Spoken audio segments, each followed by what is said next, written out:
Are you an entrepreneur with a million great ideas but lack the direction, purpose, and aren't making the money you need to succeed? Well, if you answered yes to any of those questions, you ought to pay a visit to my friend Rebecca Irey in Austin, Texas. She's the founder of Blue Sky Business Consulting Group, where she works with visionary entrepreneurs to help them channel their visions and passions into power. She also refers to herself as the queen of radical accountability, and she joined me this week to provide the strategic tools necessary to act as a catalyst for your business transformation. I'm Kevin McShann. Let's have this conversation.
Rebecca, if you're ready, I'll take a moment to welcome you to the program, and I'm excited to learn all about Blue Sky Consulting with you this afternoon and what keeps you busy in life, business, and in Austin, Texas. So great to see you, and thanks so much for taking a few minutes this afternoon.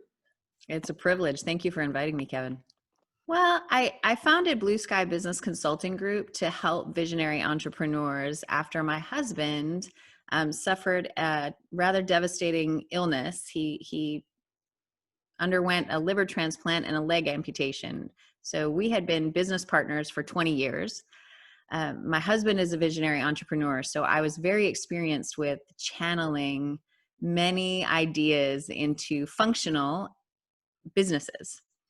And so when he got sick, I realized that I was going to have to pivot. I still had 6 kids at home, homeschooling them, and that was in 2017. And I knew that I had to do something different because my life partner, my husband of 22 years, was potentially not checking out. I wasn't really sure at that point. So I created Blue Sky Business to help other visionary entrepreneurs who have brilliant ideas, but sometimes don't execute as well as they dream. So we specialize in helping entrepreneurs realize the amazing dreams that they have. I asked Irey how her husband's health scare helped her grow as an entrepreneur. Well, I had the privilege of working with my husband, and we had worked from home and chosen to homeschool for 20 years. So I was used to having that partnership and comradeship, if you will, through all of the strategies of business. So tackling my own venture was certainly an expansive project. It really challenged me on a number of levels, but the most fun part that I realized was that I had chosen to surround myself with many people who were of the same mentality as my husband. So lots of visionary entrepreneurs, many ideas, brilliant ideas, and trying to rein that in and get them to focus really made me so grateful that we had so many children. Because having many children, well, you come from a relatively large family. So having many children sometimes is like herding cats. Like you're just trying to crowd them all in and get them going the same direction and get them to focus is a little bit of a challenge sometimes. So I was really grateful for that. And it helped me expand further and faster to help my clients.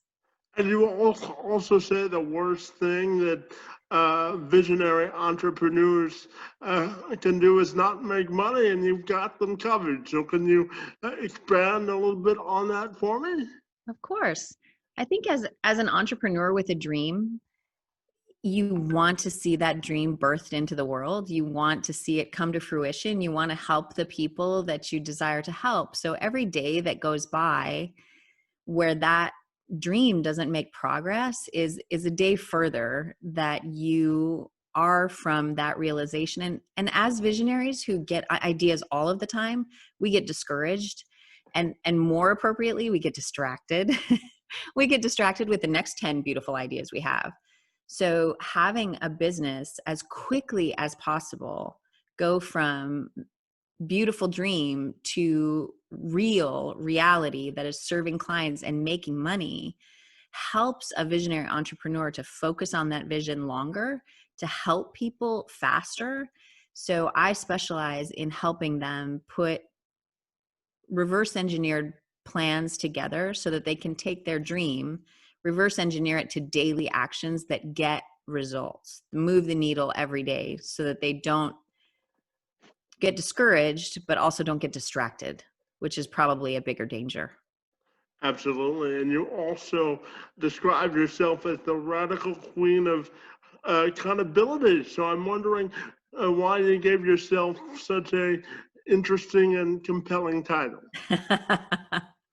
Well, when you have many children, you live by the phrase, "If mom ain't happy, ain't nobody happy." So Queen was easy. That was an I easy think one to put all in there. men live by that moniker if they want to stay married, right?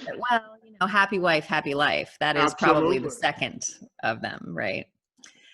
So that part was easy. But what I have found is that as an entrepreneur, sometimes we don't share our big visions with anyone. Like our big dreams live right here between our ears. And that is also where our biggest terrorist lives, right? Like most entrepreneurs, if you ask us in the evening, well, what are you going to do tomorrow? Oh, we will weave you a beautiful picture of all the things we're going to get done. If you ask me at 5 a.m. when the alarm goes off what I'm going to get done, the picture might be significantly different.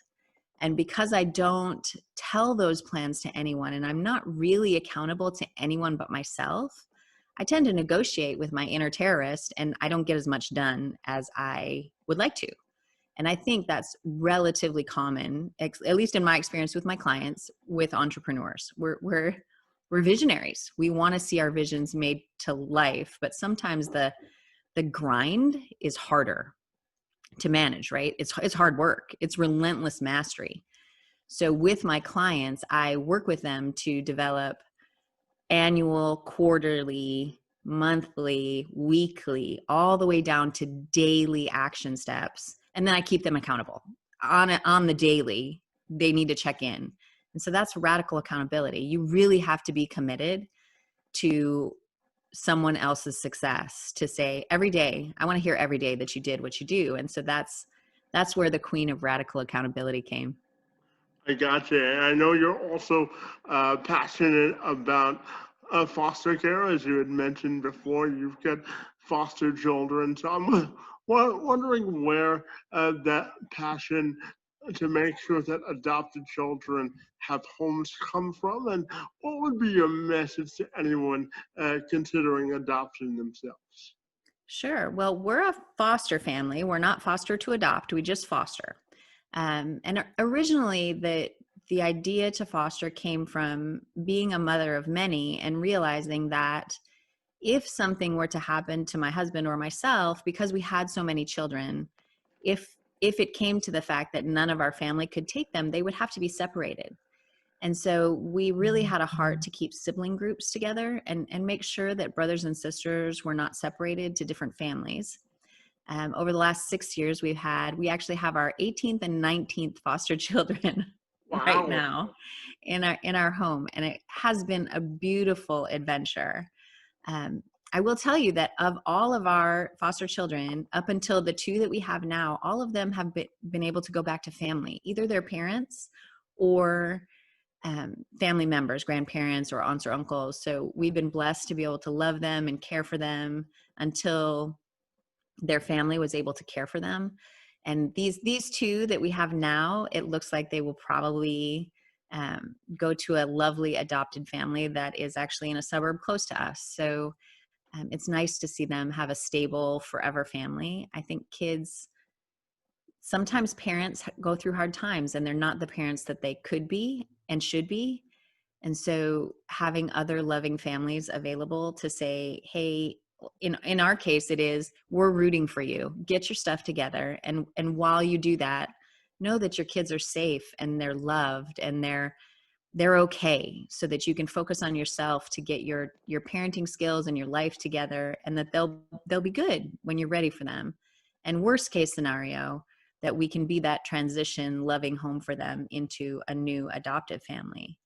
I think it's a really intimidating thing to think about sometimes, foster care, like the stories you hear of the kids or even foster parents is really difficult. It's a hard thing to consider, but kids are kids and they need love.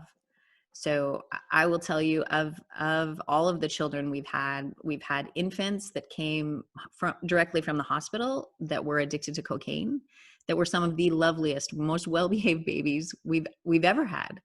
We've had every specter of child in our home, and they've all really just needed to be loved. They just need attention. So if you have that in your heart to give love to kids who really haven't had it because their parents probably weren't parented well and don't know how, I would really encourage you to give it a whirl. It's a beautiful experience. Can fostering all those children really have a competitive business advantage?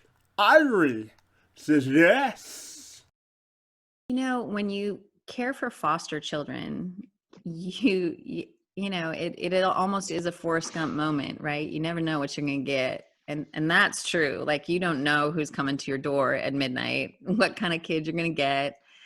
And to a certain extent, business is that way. When you start a business and you start working with customers, you don't know what those people, what their life story is, what they're going through, and why they react the way they do. So having the flexibility and the resilience to look at people with eyes of compassion, regardless of how they might act. Like, visionary entrepreneurs can sometimes come across as very flighty. Like, can you just settle down and focus on one thing?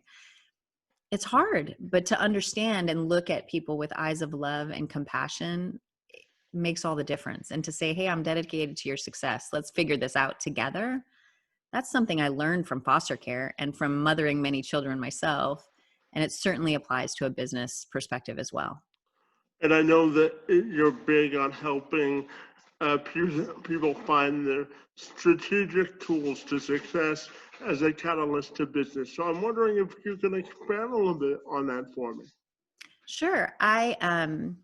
Some of the tools that I've developed for my clients have come from my doctoral program. I'm in the midst of my doctorate, and in that study of how people deal with life and really achieve balance, has gone toward the creation of tools for my clients. Because if you're successful in one area of life, if you're madly successful in your career, but you wake up one day and you're 25 pounds heavier and your husband is ticked because he hasn't had a date in forever, and your kids only see this because your face is behind your computer screen all the time, that's not the way to live a successful life. So the tools that I've created for my clients, based on that research that I'm doing for my doctorate, is how to help them move the needle, but also maintain balance in their life. There are lots of people out there that would tell you, you need to work 27 hours a day, 8 days a week, and that's how you be successful. That's not my vision of success. And that particular price might be a little too high for me.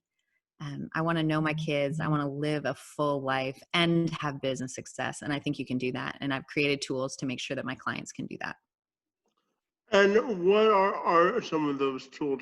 What are 3 or 5 of those tools that you think any business owner can use? Sure.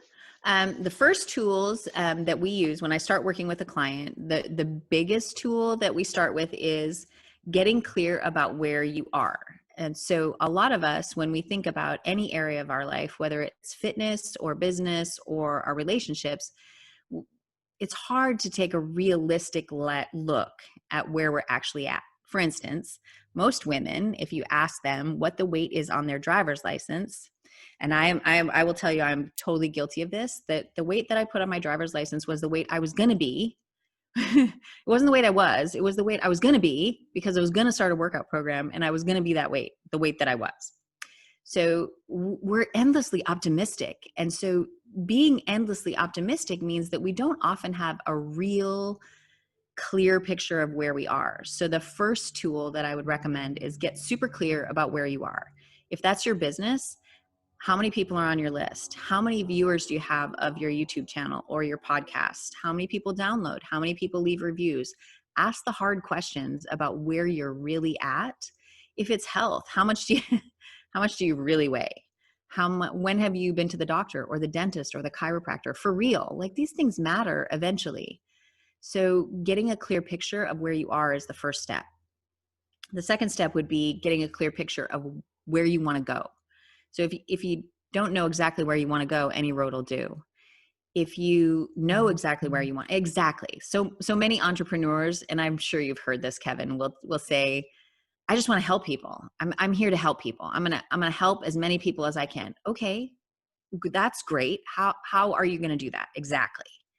How do you help people? What is your purpose? What's your mission in life? Like, I confess, Kevin, that I looked at your YouTube channel before we chatted, and I was so inspired by your passion for journalism and how you described it as part of who you are. And the fact that you know that is the first step to knowing where you want to go in life. So first step is know where you are. Second step is know exactly where you want to go. The third step is know your metrics. Okay. So when it comes to fitness, for instance, maybe it's a particular weight, maybe it's a particular waist size, maybe it's just how you feel. I want to feel good. I want to sleep well. So what are those things? As entrepreneurs, from a business standpoint, a lot of times we don't know our metrics. How many people joined my list yesterday? A list. A lot of entrepreneurs are, I have no idea how many people joined yesterday. I'm lucky if I know where my list is and how people can get there. So that technical aspect of having something measurable really means something. And then the last step that is really practical is to reverse engineer that. So you have your destination and you know where you are. Now reverse engineer your path back to where you are, so that you know exactly what you need to do every day to get there. Yeah, and what you just said, I would compare that to defining your identity and then putting a game plan together to get it done, right? Sort of making sure that you hold your own individual self accountable in any aspect of life. Sure, absolutely. And the hard part comes in, Kevin, is especially for entrepreneurs, is that we kind of suck at holding ourselves accountable. Like, if we could hold ourselves accountable, we'd all be skinny and fit and have successful businesses. I mean, come on, we would. We're not good at it. And So, endless money in the bank, right? well, exactly, right, right. So that, brings us full circle back to radical accountability and having someone that you look in the eyes, that's not your husband or your wife, not your best friend, not someone who loves you and wants you to be happy. Because I'll tell you, my husband is the best man I've ever met. He loves me more and better than I love myself. And that's the truth. But he's also the first person to give me excuses. He's the first person to say, babe, you've been working so hard. Take a day off. You'll be fine. Have a little dessert. You deserve it. Okay, no, that's not gonna get me to my goals. But he does that because he loves me. You need to be accountable to somebody in your life who can look you in the eyes, that you commit to and you respect, who's going to call you out and say, no, you said you were going to do this. Why didn't you? And now we have to revamp your goals because you didn't do what you said you were going to do. And on the flip side, gives you all the kudos in the world when you actually do what you said you were going to do, because you're one step closer to who you need to be to live your dreams. Absolutely. And you also describe yourself as having unbelievable joy, but also knowing what it is to fail in business. So I'm wondering how you became full circle as a female entrepreneur. So I started my first business when I was 12. So I've owned a few, and they weren't all successful. In 2009, my husband and I started a business, a food business, and it was born of passion. Something that we were very. I was a vegan chef, and I made vegan desserts, and we had them. By the time we were done, we had them in grocery stores in about 500 stores around the United States and Canada, and it was the death of 1,000 paper cuts. We were just us. We didn't have deep pockets. We didn't have investors. We didn't really know what we were doing, and it failed. I mean, it failed miserably, really, really badly. And it was hard. It was hard to acknowledge that failure and to deal with the consequences of that failure, especially because it was something we were passionate about. So to pick yourself back up after having tasted success in multiple businesses and then like really planting your face in the pavement, it wasn't a fun process.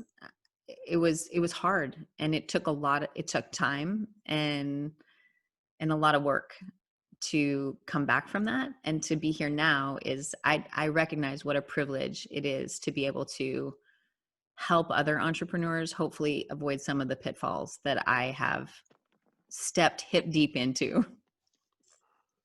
So I have a follow up to that for you. So what do you think is the key to business perseverance? I think, there are a lot of people out there that say you're never a failure until you quit. But I will also tell you there's a time to quit. There's a time to know that this just isn't the time for this idea. It's not working. So knowing your metrics and knowing your boundaries, I would say that is a big deal, to know where you're at. And as long as you fall within your boundaries, then you keep going no matter what. You go no matter what. But when you hit that boundary, then you take time and really reassess seriously what you're doing and where you want to go. So perseverance, especially when it's who you are. It's the air you breathe, like you in journalism, Kevin. It's who you are. You couldn't stop being a journalist if you tried. You'd be talking to people on the street if you weren't doing this. Probably. So, remembering your mission. I talk to my clients a lot about why are you doing what you're doing? There are thousands of coaches out there. Why are you different than any other coach? There are millions of podcasters out there. Why is your podcast different? What makes you, what is unique and special about you and what you're doing in the vehicle that you've chosen? And if you know that and you can remind yourself of that, it's easy to persevere because you know why you're doing what you're doing and you don't forget it. And it's easier to sell. Well, that's true too. I'm also curious to ask you about the importance of diversity, whether it be having the ability to come up with an idea and having the wherewithal to diversify it through multiple channels, right? Because then you can make maximum profit, but you also don't want to extend yourself so thin that it loses its effectiveness. So I'm just wondering your thoughts on that notion as well. Sure. I think the hardest thing to say to any entrepreneur is not right now. Yes, but not now. Because there's such a thing as shiny object syndrome, right? If you have a passion for writing and someone says, well, what you really need to do is you really need to have a podcast. So you think, well, I'll write and I'll have a podcast. And then someone comes along and says, well, what you really need to do is you need to have a YouTube channel.